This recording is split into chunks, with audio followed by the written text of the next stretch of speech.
बिस्मिल्लाहिर्रहमानिर्रहीम। अस्सलाम वालेकुम। आज बात करते हैं इंस्ट्रूमेंट्स के ऊपर। इंस्ट्रूमेंट्स में से भी एक स्टेशन आता है, ये मेडिसिन में स्टेशन आता है। मेडिसिन के 3 या 4 स्टेशन होते हैं, तो उनमें से एक इंस्ट्रूमेंट्स के ऊपर होता है। कोई इंस्ट्रूमेंट्स रखा होता है तो पूछते हैं ये क्या, आइडेंटिफाई करें, फिर इसके यूज़ और कॉम्प्लिकेशन, कॉन्ट्राइंडिकेशन वगैरह बताएं। तो हम देखेंगे ये इम्पोर्टेंट है वाइवा के लिए, तो आप लोगों ने इसके मुताबिक ही प्रिपेयर करना है। तो सबसे पहले देखें फोलिस कैथेटर। ये फोलिस कैथेटर क्या होते हैं, ये आप लोगों ने देखा होगा हाउस जॉब में। देखें जो फोली होती है वो वन वे भी होती है, उसमें बलून नहीं होता। वो शॉर्ट टाइम के लिए यूज़ करते हैं, जब कोई ऑब्स्ट्रक्शन आ गया स्टोन वगैरह तो उसमें यूज़ करते हैं। और इसके अलावा टू वे जो फोली होते हैं नॉर्मली यही इस्तेमाल कर रहे होते हैं, सर्जिकल प्रोसीजर हो या कोई इसके अलावा यूरिनरी रिटेंशन हो, BPH हो। ये जो फोली नज़र आ रही है ये है टू वे।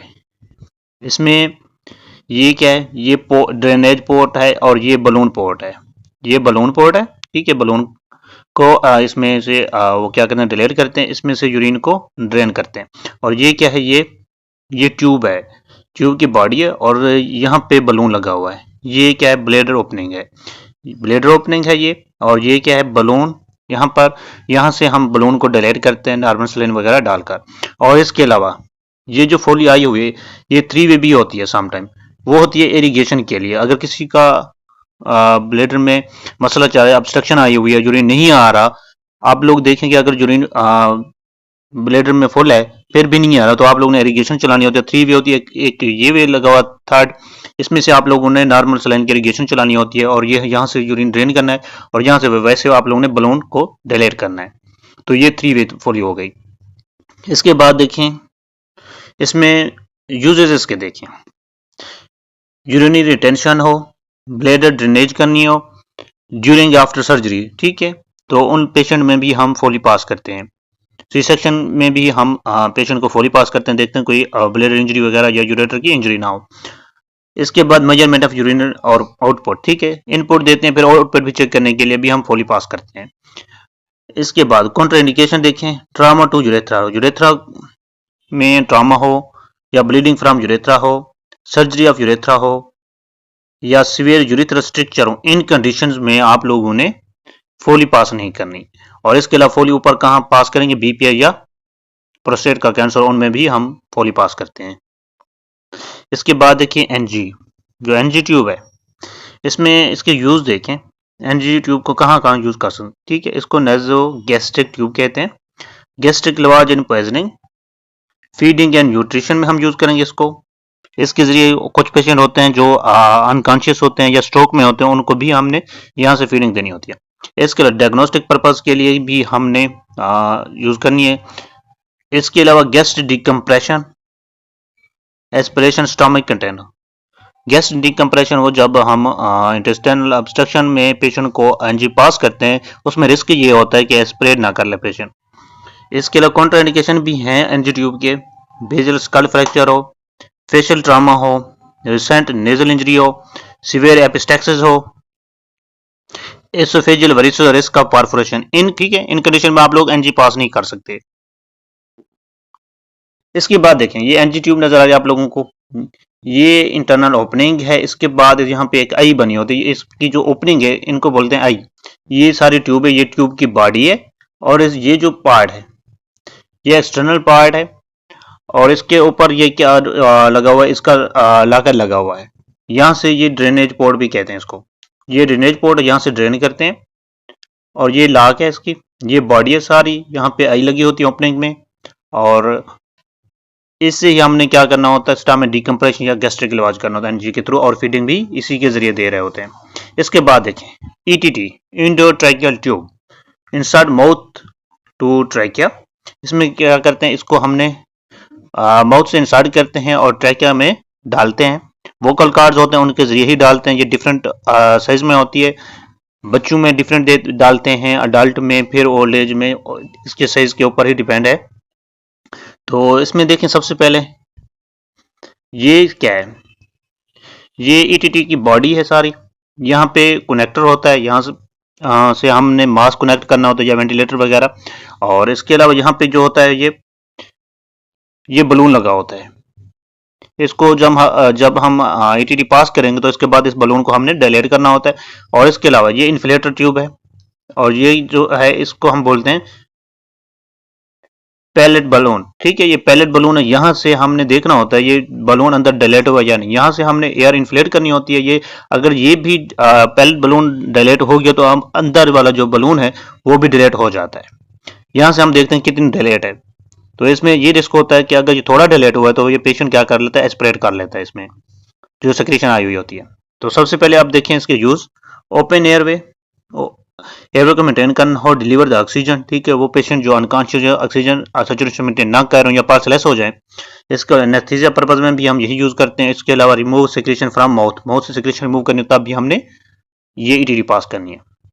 इसके बाद देखें Contra indication, severe facial trauma हो, सीवियर बर्न हो, एडिमा ऑफ एयरवे हो, ऑब्स्ट्रक्शन अपर वे हो, like tumour, foreign body infection हो, तो इन कंडीशंस में हमने ईटीडी पास नहीं करनी। एपिग्लोटाइटिस भी हो इवन, हमने ईटीडी पास नहीं करनी। इसके अलावा एस्थमा हो, अगर अस्थमा में हमने ईटीडी पास किया तो एडिमा का रिस्क होता है और इसमें पेशेंट ब्रोंकोस्पाज्म में चला जाता है। ये इसके कॉन्ट्राइंडिकेशन है। अगर आप लोगों को स्टेशन में देंगे तो इंस्ट्रूमेंट रखेंगे, कहेंगे इसको आइडेंटिफाई करें और इसके बाद इसके इंडिकेशन यूजेस बताएं और कॉन्ट्रा इंडिकेशन बताएं। इसके बाद देखिए ओरोफेरेंजियल एयरवे, ये बहुत इंपॉर्टेंट है, ये एग्जाम में आता है। ओरोफेरेंजियल एयरवे के आप लोगों ने एक तो आइडेंटिफाई करने, इसके पार्ट्स याद रखने हैं और इसके अलावा इसके यूजेस और कॉन्ट्रा इंडिकेशन याद रखने हैं। तो इसमें हम देखेंगे ये, इसको हम इमरजेंसी पर्पज में यूज करेंगे। Patient unconscious and airway obstruction, airway obstruction आ गया, अनकॉन्शियस है पेशेंट, तो हमने ओरोफेरेंजियल एयरवे पास करने, इसको हम गोइडल एयरवे भी कहते हैं।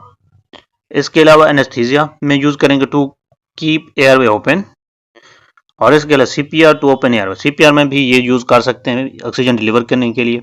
और इसके अलावा इसको हम यूज कर सकते हैं एनजी पास करने के लिए। एनेस्थीसिया के दौरान अगर जनरलाइज एनेस्थीसिया दिया हो तो आप लोगों ने तब आप लोगों ने जो एनजी ट्यूब नो से नहीं पास करते, तब अगर ये गोइडल एयरवे लगा हो तब इसके जरिए भी हम पास कर सकते हैं। कॉन्ट्रा इंडिकेशन देखें, patient conscious intact gag reflux, gag reflux है, पेशेंट अनकॉन्शियस है, तब आप लोगों ने एयरवे नहीं, ओरोफेरेंजियल जो एयरवे वो आप लोगों ने नहीं डालनी। इसके अलावा फेशियल ओरल ट्रामा हो तो इसमें भी नहीं डालनी। अगर फॉरेन बॉडी इंजेक्शन है तब भी आप लोगों ने ये ओरोफेरेंजियल एयरवे नहीं डालनी। अब इसकी पिक्चर देखें कैसे आप लोगों ने इसको आइडेंटिफाई करना है। ये देखें, ये क्या है, गोइडल एयरवे या इसको हम बोलते हैं ओरोफेरेंजियल एयरवे। ये इसका बॉर्डर है, ये एक्सटर्नल ओपनिंग है, ये डेंटल पैड है ये एरिया, और ये क्या है, फ्रेंजियल कर्व है, और ये इंटरनल ओपनिंग है। आप लोगों ने ऐसे ही इसको पास करना होता है, तो ये फिर आप लोगों की एयरवे सिक्योर करती है। इसके बाद नेबुलाइजर देखें, नेबुलाइजर है ये नेबुलाइजर मशीन है, ये इसका मास्क है, ये फेस पे रखना होता है मास्क। और इसमें ये देखें, ये जो है एरिया ये है मेडिसिन कप, इसमें हम मेडिसिन डालते हैं नेबुलाइज करने के लिए। इसमें साल्ब्यूटामोल या एप्रेट्रोपियम ब्रोमाइड वगैरह डालते हैं। इसके अलावा देखें ये जो है ये इसकी ट्यूब है। अब देखिए इसको हम किस पर्पज के लिए यूज करते हैं। Use to deliver bronchodilators to open airway, specially use in those who difficulty to use inhaler in children and older. Old age में जो लोग नेबुलाइजर वो इस्तेमाल करेंगे जो कि डिफिकल्टी करते हैं इनहेलर में, वो इनहेलर यूज नहीं कर सकते, हो सकते हैं बच्चे हों या ओल्डर एज हों, तो अनकॉन्शियस पेशेंट हों सम टाइम हो सकते हैं। अगर उनकी सेचुरेशन मेंटेन नहीं हो रही तब उन कंडीशन में हमने नेबुलाइजर इस्तेमाल करना है। तो इसके अलावा रिस्पिरेटरी इन्फेक्शन हों, एस्थमा हो, सीओपीडी, सीओपीडी में क्रोनिक ब्रोंकाइटिस या एम्फिसेमा वगैरह हो सकता है, एलर्जिक रिएक्शन हो, इन कंडीशंस में ब्रोंकोस्पैज्म रहता है तो पेशेंट को हम नेबुलाइज करवाएंगे, तो वो ब्रोंकोडायलेटर देंगे इन कंडीशंस में, एप्रेट्रोपियम ब्रोमाइड या साल्ब्यूटामोल। इसके बाद देखें नेजल स्पेक्यूलम, ये नेजल स्पेक्यूलम है, ये इसके ब्लंट ब्लेड हैं जो अंदर इंसर्ट किए हुए हैं, और ये क्या है, इसके होल्डर हैं, यहाँ से होल्ड करते हैं, ऐसे इंसर्ट करेंगे। तो देखें नेजल स्पेक्यूलम आप लोगों ने एक आइडेंटिफाई कर लिया, इसकी पिक्चर आप लोगों ने याद रखनी है। Use to examine nasal passage infection, inflammation, foreign body या पॉलिप, इन कंडीशन को एग्जामिनेशन करने के लिए हम यूज कर सकते हैं। फॉरेन बॉडी को देखने के लिए भी नोज में अगर कोई चली गई है या पॉलिप वगैरह तो हमने क्या यूज करना, नेजल स्पेक्यूलम। इसके बाद देखिए use in surgery, septoplasty and polypectomy में भी हम यूज करते हैं इसको। Use in catheterisation, removal of foreign body को रिमूव करने के लिए भी हम यूज करते हैं। Use to assess nasal fracture and deviated nasal septum, तब भी हम ये नेजल स्पेक्यूलम ही यूज करेंगे। इसके बाद देखें प्रोक्टोस्कोप, ये बहुत इंपॉर्टेंट है, ये पिछले NRE 2 में आई है पिक्चर और वहां पे लिखा होता है इसको आइडेंटिफाई करें, इसके इंडिकेशन और कॉन्ट्रा इंडिकेशन बताएं। तो आप लोगों ने इसको आइडेंटिफाई करना है, इसके पार्ट्स आप लोगों ने याद रखने हैं। इसके 3 पार्ट्स होते हैं, ऑब्चुरेटर होता है, शीथ है और हैंडल है। ये हैंडल है, यहाँ से हम पकड़ते हैं और ये जो है ये शीथ है और ये है ऑब्चुरेटर है। ये हैंडल है यहाँ से और ये जो है ये ऑब्चुरेटर है जो अंदर इंसर्ट किया हुआ है, और ये जो बाहर वाला ये इसको हम शीथ बोलते हैं, ठीक है, ये शीथ है। अब देखें इसके यूजेस देखें, रेक्टल पॉलिप देखने के लिए हम इस्तेमाल कर सकते हैं, हेमरेज वगैरह देखने के लिए, और कोलोरेक्टल कार्सिनोमा हो तब भी हम यूज कर सकते हैं। इसके अलावा रेक्टल डिस्चार्ज वगैरह हो, हमने कोई इन्फेक्शन इन्फ्लामेशन है या कोई पॉलिप वगैरह तो उसको देखने के लिए भी हम यूज कर सकते हैं। इसके लिए अगर इसके कॉन्ट्राइंडिकेशन देखें तो वो आप लोग याद रखने हैं। एनल फिशन में हम कभी यूज नहीं करते क्योंकि इसमें एनल स्फिंक्टर जो होता है स्पैज्म हुआ होता है, तो इसलिए हम यूज नहीं करते। सीवियर पेन होता है अगर ये इस्तेमाल करेंगे। सीवियर रेक्टल एनल स्ट्रक्चर हो तो इन कंडीशन में भी हम यूज नहीं करेंगे। प्रोक्टेटस हो, ठीक है, रेक्टम में इन्फ्लामेशन हो तब भी आप लोगों ने ये यूज नहीं करना। इसके अलावा रिसेंट एनल कैनाल की सर्जरी हो तब भी आप लोगों ने ये यूज नहीं करना। इसके बाद देखिए ऑफ्थाल्मोस्कोप, जो ऑफ्थाल्मोस्कोप होती है ये क्या आई के एग्जामिनेशन में इस्तेमाल होती है, ठीक है। इसमें कौन कौन से स्ट्रक्चर हम देख सकते हैं, we can see retina, optic disc, choroid और ब्लड वेसल्स वगैरह हम ऑफ्थाल्मोस्कोप की मदद से देख सकते हैं। इसकी इंडिकेशन देखें, routine eye examination, retinopathy, diabetic और हाइपरटेंसिव पेशेंट में हम यूज करेंगे। ग्लोकोमा वगैरह देखने के लिए, पेपिल एडिमा, ठीक है, आप डिस्क की इनलार्जमेंट जब हो जाती है, इसमें यह होता है जो इंट्राक्रेनियल प्रेशर वो रेज हो जाता है। इसके बाद ऑप्टिक न्यूराइटिस हो तो इन कंडीशन में भी हम इस्तेमाल करेंगे ऑफ्थाल्मोस्कोप को। इसके अलावा फॉरेन बॉडी और ट्रॉमा वगैरह आई में तब भी हम इस्तेमाल कर सकते हैं ऑफ्थाल्मोस्कोप। इसके साइड इफेक्ट देखें, ये वैसे तो सेफ है, इसके मैनर से साइड इफेक्ट है। इसमें टेम्परेरी विजन लॉस हो सकती है, लाइट सेंसिटिविटी हो सकती है पेशेंट को, इरिटेशन हो सकती है, इसके डिस्कम्फर्ट वगैरह, ये सारे ऑफ्थाल्मोस्कोप के सम साइड इफेक्ट हैं। अब इसके बाद देखें ये ऑफ्थाल्मोस्कोप की पिक्चर है। इस पिक्चर को आप लोगों ने याद रखना है, मे भी एग्जाम में आ भी जाए तो आप लोगों ने इसको आइडेंटिफाई करना है। ये क्या है, ये ऑफ्थाल्मोस्कोप है, ये इसका हैंडल है और ये इसका हेड है। अब आप लोगों ने ये देखना है हेड में क्या क्या स्ट्रक्चर आ सकते हैं, क्या क्या एग्जामिनर आप लोगों से पूछ सकता है। तो ये याद रखना, एक प्रैक्टिशनर साइड होती है और एक पेशेंट साइड होती है। यहाँ अगर आप लोगों ने इसको पहचानना है तो आप लोग ये देखना, यहाँ पे कैसे ग्रूव होती है, जिस साइड पे के ऊपर ऐसे थोड़ी सी ऊपर ग्रूव उठी हुई हो वो होती है प्रैक्टिशनर साइड, और दूसरी जो होती है वो पेशेंट की साइड होती है।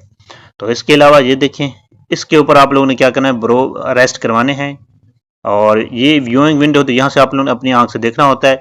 और इसके अलावा ये जो यहाँ पे लगा होता है ये डायऑप्टर पावर डिस्प्ले है, और ये इसके अलावा यहाँ पे जो होता है वो ऑन ऑफ का स्विच लगा होता है। इसके बाद ये पेशेंट की साइड है, अगर इसमें हम देखेंगे ये व्यूइंग विंडो है पेशेंट की, और ये फिल्टर स्विच है, अपर्चर डायल है और डायऑप्टर डायल है, सेम वही जो यहाँ पे लगा होता है। और ये क्या है, रियोस्टेट है, यहाँ पे इसको हम घुमाते हैं ऑन ऑफ करने में, ये है काफ़ी हेल्पफुल होता है।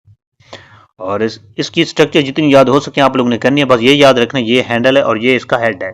हेड में आप लोगों ने एक याद रखना प्रैक्टिशनर साइड, और इसके अलावा पेशेंट साइड कौन सी है। इसके बाद देखिए otoscope, use for ear examination, check infection inflammation like otitis media, wax, foreign body, इन कंडीशंस में हम ओटोस्कोप यूज कर सकते हैं।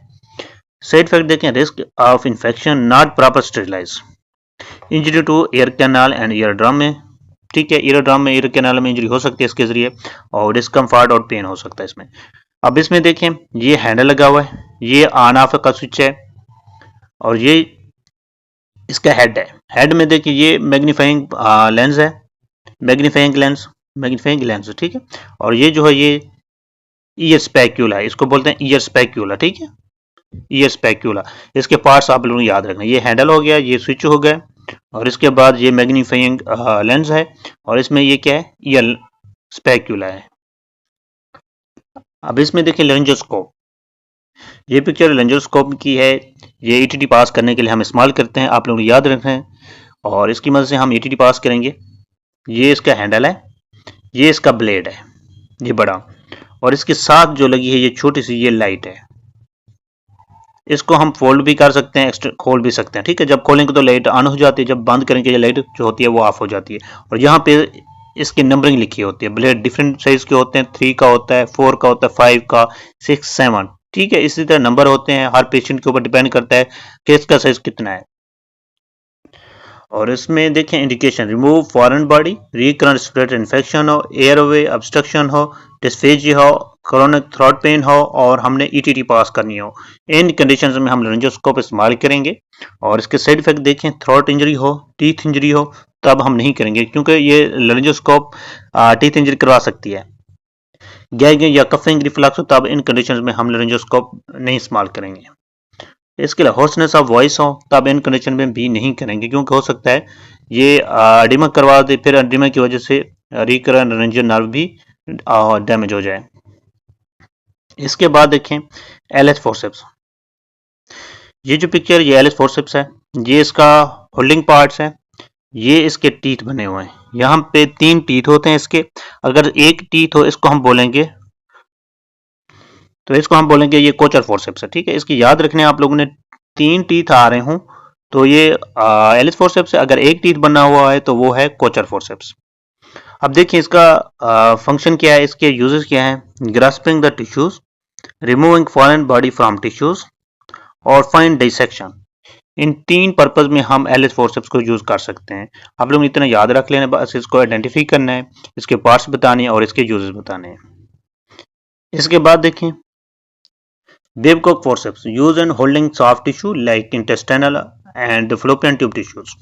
Babcock जो फोर्सेप्स है इसमें हम फ्लोपियन ट्यूब के टिश्यूज या इंटेस्टाइन के टिश्यूज वगैरह हम होल्ड कर सकते हैं। इसको बोलते हैं इंटेस्टाइनल फोर्सेप्स भी बोलते हैं। तो इसमें देखें इसकी जो ये साइड है ये हैंडल है, यहाँ से होल्ड करेंगे फिंगर से, और ये जो चीज़ है ये ग्रास्पिंग पार्ट है, ठीक है। ये ग्रास्पिंग पार्ट है, ये इसके 2 कार्व्ड हैं, ठीक है। इससे हम क्या करते हैं, ग्रास्प करते हैं।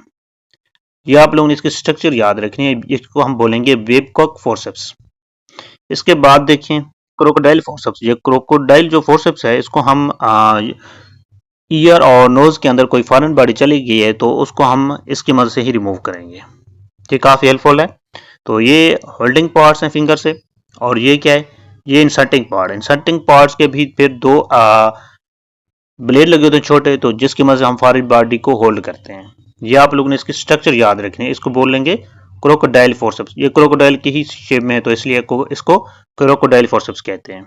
इसके बाद देखिए स्पंज होल्डिंग फोर्सेप्स में क्या करेंगे, इसकी मदद से हम स्पंज होल्ड करेंगे, और इसके अलावा हेल्पफुल है, इसमें स्पंज होल्ड करके हम पायोडीन या एंटीसेप्टिक जो होती है उसमें डिप करके हम पेंट भी करते हैं।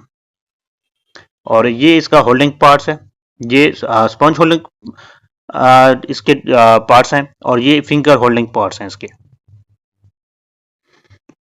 और इसके बाद देखें कोचर फोर्सेप्स। कोचर फोर्सेप्स अभी पढ़ा था जो कि एलिस फोर्सेप्स के साथ रिजेंबलिंग करता है। इसमें देखें ग्रास्पिंग टिश्यू और क्लैंपिंग द ब्लड वेसल्स में हम इस्तेमाल कर सकते हैं इसको। ये इसके फिंगर होल्डिंग पार्ट्स हैं, और ये क्या है, ये इसके जो एक टीथ बना हुआ है इसको बोलेंगे कोचर फोर्सेप्स, ठीक है। ये इसके एक टीथ होती है, ये टीथ जो होते हैं इसके जो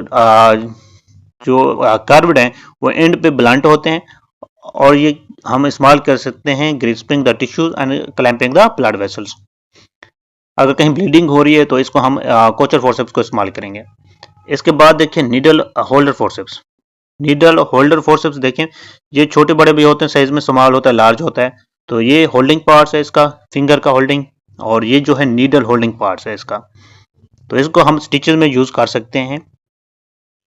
इसमें इसकी मदद से हम नीडल को होल्ड करेंगे और स्टिच करेंगे।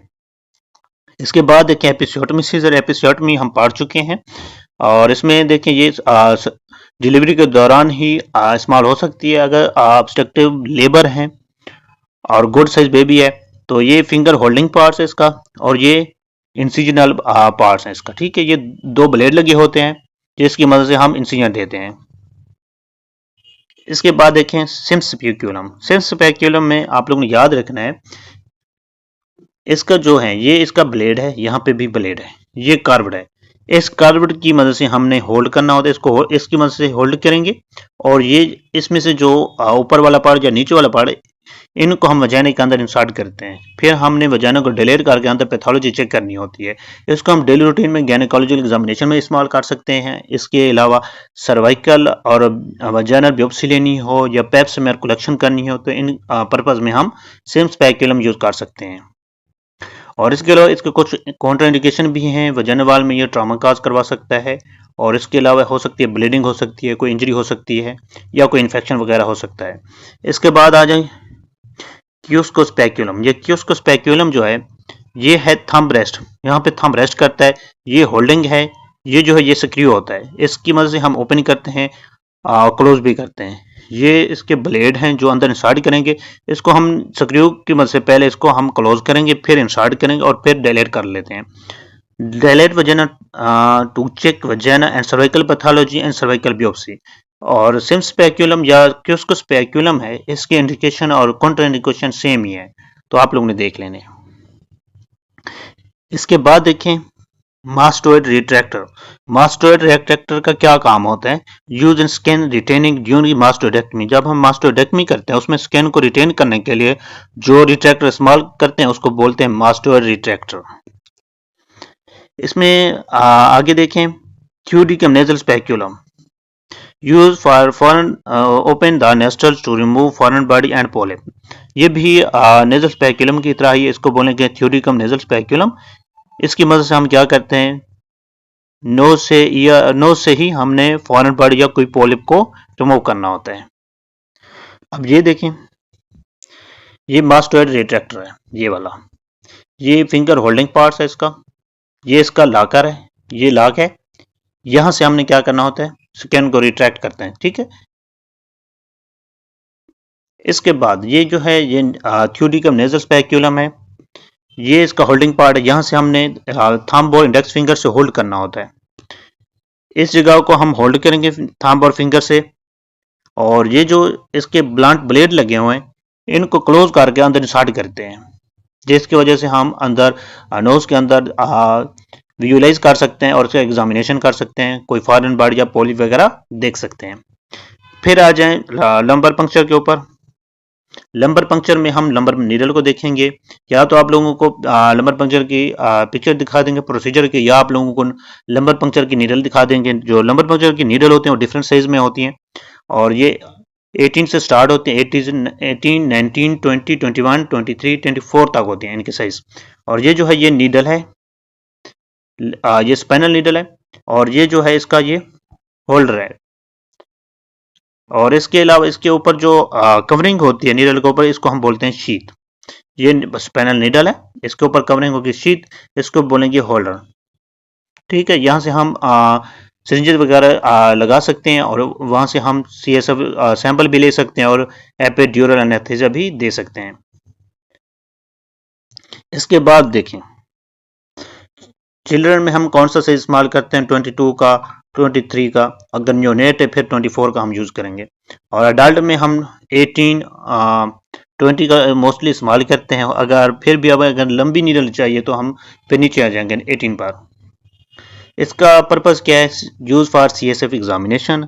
हम CSF के एग्जामिनेशन के लिए इस्तेमाल करेंगे लंबर नीडल को, और इसमें हम रूल आउट कर इंसेफेलाइटिस, मेनिंजाइटिस को और मल्टीपल स्क्लेरोसिस वगैरह में हम यूज़ करेंगे। और अगर हमने लंबर पंक्चर परफॉर्म करना है तो ये इसके इंडिकेशन है। कुछ काउंटर इंडिकेशन भी हैं जिनमें हमने लंबर पंक्चर परफॉर्म नहीं करना है। इंट्राक्रैनियल प्रेशर रेस है तब हम नहीं करेंगे। और इसके अलावा जहाँ पे हम लंबर पंक्चर परफॉर्म कर रहे हैं अगर वहाँ पे कोई इन्फेक्शन या इन्फ्लामेशन चल रहा है तब भी नहीं करेंगे। और इसके अलावा कोई ब्लीडिंग डिसऑर्डर है, हिस्ट्री है या थ्रोम्बोसाइटोपेनिया, तो इन कंडीशंस में हम लंबर पंक्चर परफॉर्म नहीं करेंगे। इसके अलावा देखिए नीचे IUCD intra uterine contraceptive device. ये देखें ये टी बॉडी है सारी, यहाँ पे ड्रग रिजर्वायर होती है और ये इसकी शीट है। इसकी ये शीट की मदद से हम इसको रिमूव भी कर सकते हैं। मरीना और कापर टी, ये दो टाइप की हो सकती है आईयूसीडी, मरीना भी हो सकती है और copper T. Use for prolong contraception 5 to 10 year, ये प्रोलॉन्ग कॉन्ट्रसेप्शन के लिए इस्तेमाल होती है 5 to 10 ईयर के लिए। इसके अलावा देखिए बून कटर, ये बून कटर है, ये कितने इतना शार्प होता है जो कि बून को कट करता है। ये क्या है, ये ब्लेड लगे होते हैं, 2 ब्लेड हैं और ये शार्प होते हैं, और ये इसका स्प्रिंग लगा होता है और यहाँ से क्या करते हैं, फिंगर होल्ड करते हैं। ठीक है, ये होल्डिंग पार्ट हो गया, ये स्प्रिंग हो गया इसका, और ये क्या है, ये बोन कटर है। ठीक है, ये ब्लंट ब्लेड लगे हुए हैं। ठीक है, और ये शार्प होते हैं ब्लेड। ये सारा इंस्ट्रूमेंट्स के ऊपर हो गया। अगर इसमें से कोई एक्स्ट्रा चीज होगी तो मैं खुद भेज दूंगा आप लोगों को। एग्जाम में आएगा, इस इंस्ट्रूमेंट्स को आप लोगों ने डायग्नोज करना है। ठीक है, डायग्नोज इंस्ट्रूमेंट्स सिम्स स्पेक्यूलम, इसका नेम है, इसका नेम आप लोगों ने याद रखना है। ठीक है, इसको यहाँ से होल्ड करते हैं और ये वाला पार्ट जो होता है नीचे वाला, ये अंदर इंसर्ट करते हैं वजाना के अंदर। ठीक है, वजाना में सर्वाइकल एग्जामिनेशन के लिए इस्तेमाल करते हैं। तो इसमें देखें what are the indication of its use, इसको अगर यूज करेंगे तो इसके इंडिकेशन तो होंगे कुछ ना कुछ, एग्जामिनर आप लोगों से ये सवाल करेगा। तो गायनेकोलॉजिकल एग्जामिनेशन के लिए हम इस्तेमाल करते हैं, पेसमेयर कलेक्शन करनी हो, वजाइनल सर्वाइकल बियोप्सीज लेनी हो, वजाइनल सर्जरीज करनी हो कुछ जैसे हिस्टेक्टमी, अगर वजाना के थ्रू करनी है तो इस्तेमाल कर सकते हैं। इसके अलावा असेसिंग यूटेरो वजाइनल प्रोलैप्स है तो इन कंडीशंस में हम क्या करते हैं, सिम्स स्पेक्यूलम इस्तेमाल करते हैं। व्हाट आर द कॉम्प्लिकेशंस, अगला क्वेश्चन आएगा कॉम्प्लिकेशन के ऊपर। पेन एंड डिस्कम्फर्ट हो सकता है इससे, वजाइनल वाल ट्रामा हो सकता है, इंजरी हो सकती है, टीयर हो सकता है, ब्लीडिंग हो सकती है इंजरी की वजह से, फिर इन्फेक्शन भी हो सकता है अगर ये सही तरीके से स्टेरिलाइज नहीं है। ये देखें, ये जो इंस्ट्रूमेंट आप लोगों को नजर आ, ये डक के मुंह की तरफ नजर आ रहा है। ठीक है, जैसे डक का मुंह होता है उसकी टिप होती है, उसी तरह ये डक की टिप की तरह है। ठीक है, और इसमें होता क्या है, ये इसका वाल्व लगा है, इस वाल्व को हमने खोलना है, ये क्लोज हो जाएगा। फिर आप लोगों ने इसको ऐसे नहीं सेट करना है, इसको टेढ़ा करना है। ठीक है, ये हैंडल जो है इसका, ये नीचे वाला हैंडल है, इससे होल्ड करना है, ये लेफ्ट या राइट की साइड हो तो आप लोगों ने स्टार्ट करना वजाइना में। फिर आप लोगों ने ऐसे टर्न करना जिससे ये सीधा है, इसी तरह टर्न कर लेना सीधा बिल्कुल। फिर ये वाल्व ओपन करेंगे तो ये क्या होगा, ये इसका माउथ ओपन हो जाएगा, फिर ये सर्विक्स जो होगी वो डायलेट हो जाएगी। इसके जरिए हम देखेंगे। ठीक है, इसको बोलते हैं क्यूस्को स्पेक्यूलम, क्यूस्को स्पेक्यूलम।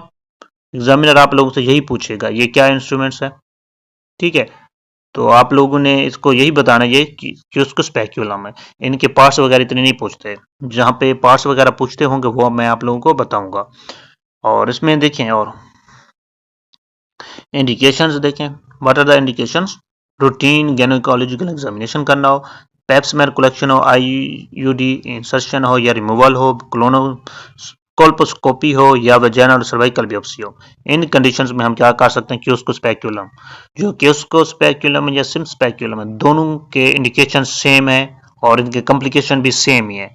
किसी एक के आप लोगों ने याद रख लेने, बस आप लोगों को डायग्नोज अच्छा बनाना है। ठीक है, पिक्चर को बार बार देखें, पेन एंड डिस्कम्फर्ट हो, वजाइनल ट्रामा, ब्लीडिंग, इन्फेक्शन, ये कॉम्प्लिकेशन हैं सारे, दोनों के सेम ही है, इंडिकेशंस भी और कॉम्प्लिकेशन भी। अब इसके अलावा ये देखें, ये क्या है, ये ऐसे लग रहा है कोई सीजर है, लेकिन ये नॉर्मल सीजर नहीं है। वो जो सीजर होती है वो स्ट्रेट होती है, ये कार्व्ड सीजर है, इसको बोलते हैं एपिसियोटमी सीजर। जो एपिसियोटमी होती है इसको हम छोटा ऑपरेशन कहते हैं, आप लोगों ने सुना होगा। तो ये डिलीवरी के दौरान इस्तेमाल करते हैं, जब बेबी का हेड डिलीवर हो जाए, शोल्डर में ऑब्स्ट्रक्शन हो या गुड साइज बेबी हो, तो उस दौरान हम मीडियल लैटरल इंसिजन देते हैं वजाना को। तो ये क्या होती है, फिर वजाना जो बर्थ कैनाल है वो डायलेट हो जाती है इजी से, फिर बेबी डिलीवर हो जाता है। तो देखिए सबसे पहले ये एपिसियोटमी सीजर है। और सर्जिकल, फिर पूछेंगे आप लोगों से examiner what is episiotomy, surgical plane incision on the perineum and posterior vaginal wall during second stage of labor to quickly enlarge the opening of the baby is called episiotomy. Most common site is mediolateral. Most common site जो है mediolateral है। For example ये birth canal है, baby अब यहाँ पे आया हुआ है। ठीक है, तो यहाँ से ये पास नहीं हो रहा, फिर यहाँ पे वजाइना है। तो आप लोगों ने क्या करना होता है, इस बर्थ कैनाल को इंसिजन करना होता है। ये इसका मिड है, ये वाला मिड है और ये जो है मीडियो लैटरल है। हमने इंसिजन इस तरफ देना है। ये मोस्ट कॉमन है, इसमें हम एपिसियाट में कॉमनली करते हैं। मीडियो लैटरल एपेरिनियम इंसिजन बोलते हैं इसको। अगर हम मिड में देंगे ऐसे सीधा, इसमें नीचे पीछे एनल स्फिंक्टर होता है, वो डैमेज हो सकता है, इसलिए लैटरल मीडियो लैटरल देंगे और जो मीडियल इंसिजन होता है वो अवॉइड करेंगे। ये याद रखना है आप लोगों ने। फिर what are the complications? Perineal haematoma हो सकता है, ब्लीडिंग हो सकती है, रेक्टो वेजिनल फिस्टुला हो सकता है, डिस्पेरोनिया हो सकता है, सेक्सुअल इंटरकोर्स के दौरान क्या हो सकता है, फीमेल को पेन हो सकता है, risk to damage anal sphincter if medial incision given है। ठीक है, जो अभी मैंने बताया, अगर मीडियल इंसिजन देंगे तो वो एनल जो स्फिंक्टर होगा वो डैमेज हो सकता है। फिर इसके बाद which layer incised in episode में, ये भी एग्जामिनर आप लोगों से पूछ सकता है, कौन सी लेयर एपिसोड में हम इंसाइज करेंगे? पहले skin, subcutaneous tissue, perineal mucosa, bulbospongiosus, transverse perineal muscles, ये दो मसल्स हमने इंसाइज करने होते हैं। फिर उसके बाद पेरिनियल बॉडी तक आ जाएंगे, इसको कट करेंगे, फिर वजेनल म्यूकोजा को हमने काट करना है, फिर जो बर्थ कैनाल है वो ओपन हो जाती है।